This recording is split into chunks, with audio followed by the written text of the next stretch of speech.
범죄자를 10만 명 죽여 물고기 밥이 되도록 마닐라 앞바다에 버리겠다.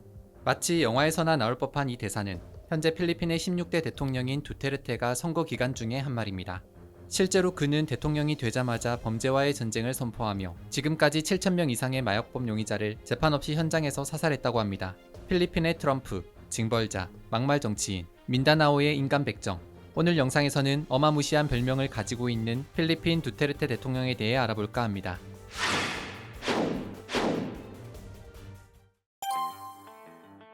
(1945년 3월 28일) 필리핀 남서부의 레이테 섬의 마신에 살고 있던 변호사 아버지 비센테 두테르테와 초등학교 교사이자 빈민구호 사업을 하는 어머니 솔레다드 두테르테 사이에서 5남매 중 둘째로 태어난 로드리고 두테르테.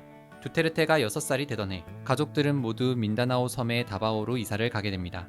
그리고 이곳에서 아버지 비센테는 다바오 시장으로 당선되며 본격적으로 정치인의 길을 걷게 됩니다. 시장이 된 아버지를 옆에서 보며 어린 시절부터 정치란 어떻게 하는지를 몸소 배웠다는 두테르테. 엄청난 금수저는 아니었지만 나름 금수저로 유복한 어린 시절을 보내게 됩니다.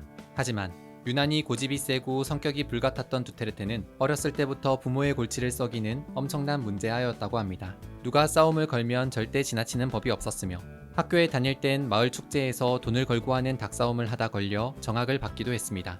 심지어 자신을 괴롭히고 왕따를 시키던 일진을 총으로 쏴버린 적도 있었다고 합니다. 다행히 이 사건은 친구가 많이 다치지 않고 정상 참작을 받아 큰 처벌 없이 무사히 넘어갈 수 있었습니다. 하지만 그 후로도 두테르테의 말썽은 멈추지 않았습니다. 결국 고등학교에 가서는 부정행위를 하다 적발이 돼 2번이나 학교에서 퇴학을 당했고 겨우 3번째 학교에서 졸업을 할 수 있었다고 합니다. 그야말로 반항기 넘치는 청소년기를 보낸 두테르테. 그래도 머리는 타고났는지 대학에 무사히 진학했고 그 이후부터는 언제 그랬냐는 듯 엘리트 코스를 밟기 시작합니다. 1968년엔 마닐라 라시움 대학에서 정치학을 전공하고 1972년엔 마닐라 삼베다 대학에 들어가 본격적으로 법학을 공부하게 된 것입니다. 한편 그 무렵 두테르테에게 일생일대의 사건이 일어납니다. 바로 1968년 2월 아버지가 갑자기 심장마비로 돌아가시게 된 것입니다. 아버지가 사망하면 장남이 아버지의 책임을 해야 하는 필리핀의 풍습대로 두테르테는 가장의 역할까지 맡게 되었습니다. 그 덕분에 정신을 제대로 차렸는지 법대에 졸업한 후엔 바로 사법시험에 당당히 합격을 했습니다. 이후 1977년 두테르테는 다바오시 검찰청의 특별 변호사로 임명이 돼 본격적으로 사회생활을 시작하게 됩니다. 그리고 다시 2년 후엔 다바오시의 검사로 발탁이 되어 80년대 중반까지 지방검사로 활약을 하게 됩니다. 특히 검사 시절 두테르테는 범죄자들에게 가차없는 악명 높은 검사로 이름을 날리며 명성을 쌓았다고 합니다. 1973년 두테르테는 승무원이었던 엘리자베스 짐머만과 결혼을 해 이남일녀의 아이를 낳습니다. 훗날 짐머만과 사이에서 낳은 세 아이는 모두 두테르테처럼 정치판에 뛰어들게 됩니다. 첫째 파울로는 다바오시 부시장을 지냈으며 둘째 사라는 아버지의 뒤를 이어 다바오시 시장을 지냈고 사업가였던 셋째 세바스찬 역시 다바오시 부시장을 하게 된 것입니다.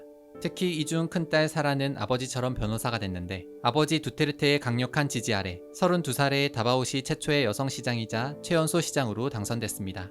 현재는 필리핀에서 철의 여인으로 불리며 강력한 차기 대권 주자로 손꼽히는 중이라고 합니다. 아니, 어떻게 한 사람도 아니고 온 가족이 저렇게 정치를 할 수 있지? 하고 의아해할 수 있지만 사실 필리핀의 정치 체제는 좀 남다르다고 합니다. 그러니까 겉으로는 미국식 민주주의를 내세우고 있지만 실질적으로는 중세 봉건제나 다름없는 상황이라고 이해하시면 됩니다. 아빠가 시장이면 자식도 시장, 아빠가 대통령이면 자식도 대통령. 이런 식으로 대부분의 권력이 투표를 통해 승계가 되는 식이라고 합니다. 1986년 두테르테가 다바오시에서 범죄자 때려잡는 검사로 이름을 날리던 당시 필리핀에서는 역사적인 피플파워 혁명이 일어나게 됩니다. 피플파워 혁명이란 무려 21년 동안 필리핀을 집권하며 온갖 부정부패와 비리를 저질렀던 페르디난도 마르코스 독재 정권을 물러나게 한 민주화 운동을 말합니다. 당시 마르코스 일가가 부정축제한 재산은 무려 100억 달러, 우리 돈으로 11조에 달했으며 영부인이었던 이멜다는 명품 구두만 3,000켤레를 사모으는 등 도를 넘는 사치 행각으로 악명을 떨치기도 했습니다. 이러한 혼란의 시기, 두테르테는 정의감 넘치는 검사로 인기를 끌며 정치계의 러브콜을 받게 됩니다. 그리고 결국 검사복을 벗고 다바오시의 부시장을 거쳐 1988년엔 시장으로 당선된 두테르테. 검사로 이름을 날린 것도 한몫했지만 무엇보다 다바오 시장이었던 아버지 덕분에 쉽게 당선이 된 것이라고 볼 수 있습니다. 그렇게 다바오의 수장이 된 두테르테는 이제 본격적으로 범죄와의 전쟁을 시작하게 됩니다. 당시의 다바오시는 살인자의 도시라고 불릴 만큼 범죄자도 많고 극악한 범죄가 끊이지 않던 상황. 두테르테는 이를 바로잡기 위해 많은 걸 바꾸기 시작합니다. 다바오 시내 여기저기에 CCTV를 설치하고 차량 속도에 제한을 두고 필리핀 최초로 911 서비스를 도입하는 등 누가 봐도 괜찮은 정책을 펼쳤으며 부정부패에도 엄격하게 대처합니다. 택시기사가 바가지 요금을 받아도 아웃, 선생님이 촌지를 받아도 바로 아웃시켜버리는 식으로 말입니다. 또 사병부대인 다바오 척살대 DDS를 만들어 마약상과 조직폭력배, 납치범 등 강력 범죄자들을 재판도 거치지 않고 즉시 처형하는 등 대대적인 범죄자 척결에도 나서게 됩니다. 이때 다바오시에서 처형한 범죄자만 1000명이 넘는다고 합니다. 심지어 두테르테는 자신이 시장에 당선되고 얼마 후 남성 3명이 중국인 소녀를 납치해 성폭행한 사건이 일어나자 직접 이들을 총으로 쏴 죽인 적이 있다고 고백해 필리핀 사회를 발칵 뒤집어 놓기도 했습니다. 이렇게 시장을 하는 동안 수많은 범죄자들을 처형하며 징벌자라는 별명을 얻게 된 두테르테. 필리핀의 많은 인권단체들은 두테르테의 형벌 정책이 반인권적이라며 강하게 비판하고 나섰지만 대부분의 다바오 시민들은 그의 막가파식 정책에 환호하며 지지를 보냈고 결국 두테르테는 재선에 재선을 거치며 1988년부터 2016년까지 무려 28년간이나 다바오의 시장으로 시정을 이끌게 됩니다. 두테르테가 다바오의 시장을 계속 연임하고 있었음에도 필리핀의 대통령이 될 거라곤 누구도 예상하지 못했습니다. 위에서도 잠깐 언급했다시피 필리핀은 일부 명문 가문이 부와 권력을 거의 독점하다시피 하고 있으며 필리핀의 대통령은 거의 3대 명문가가 돌아가며 차지하고 있었기 때문입니다. 따지고 보면 두테르테의 집안은 그냥 이름 없는 시골에서 잘나가는 지방 정치인 정도인 셈이었기 때문에 두테르테가 대통령이 된 것 자체가 엄청난 파격이었다고 합니다. 여튼 필리핀 국민들은 갈수록 심해지는 빈부격차와 족벌정치, 그들만의 리그에 염증을 느끼고 있었으며 끊이지 않는 범죄와 부정부패를 처단해줄 강력한 지도자를 원하고 있던 참이었습니다. 그때 마치 혜성처럼 등장한 이가 바로 두테르테였던 것입니다. 인권법은 잊어버려라. 내가 대통령이 되면 시장으로 해왔던 대로 똑같이 하겠다. 범죄자를 10만 명 죽여 물고기 밥이 되도록 마닐라 앞바다에 버리겠다. 꽉 막힌 현실에 실망하고 분노하던 국민들은 사이다 같은 두테르테의 발언에 열광하며 선거 초반만 해도 군소 후보들 중 하나였던 두테르테는 갈수록 높은 지지를 받게 됩니다. 거기에 유력한 정치 가문 출신인 여권 후보 2사람이 단일화에 실패하며 여권표가 나눠지는 호재까지 겹친 덕분에 2016년 5월 9일 두테르테는 마침내 필리핀의 16대 대통령이 됩니다. 필리핀의 대통령이 된 그는 다시 한번 범죄와의 전쟁을 선포합니다. 경찰에게는 범죄자 즉결 처형권이 주어졌으며 마약 밀거래상을 죽인 사람에게는 포상금이 내려지고 사형제도도 다시 부활시킵니다. 두테르테가 대통령에 취임하고 단 3개월 만에 범죄 혐의를 받고 목숨을 잃은 이들만 3,000명에 달했으며 70만 명 가까운 범죄자들이 자수를 하기 위해 경찰서 앞에 줄을 서는 진풍경이 펼쳐지기도 했습니다. 또 부패 척결의 의지를 보여주겠다며 람보르기니, 포르쉐, 벤츠 등 고급 외제차 수십 대를 불도저로 깔아 뭉개버리는 퍼포먼스를 보이기도 했습니다. 그러면서 덩달아 지지율도 급상승하기 시작했습니다. 대통령 선거 당시 30%대의 지지를 받던 대통령이 됐지만 대통령이 된 다음 해인 2017년엔 지지율이 무려 90%대로 치솟은 것입니다.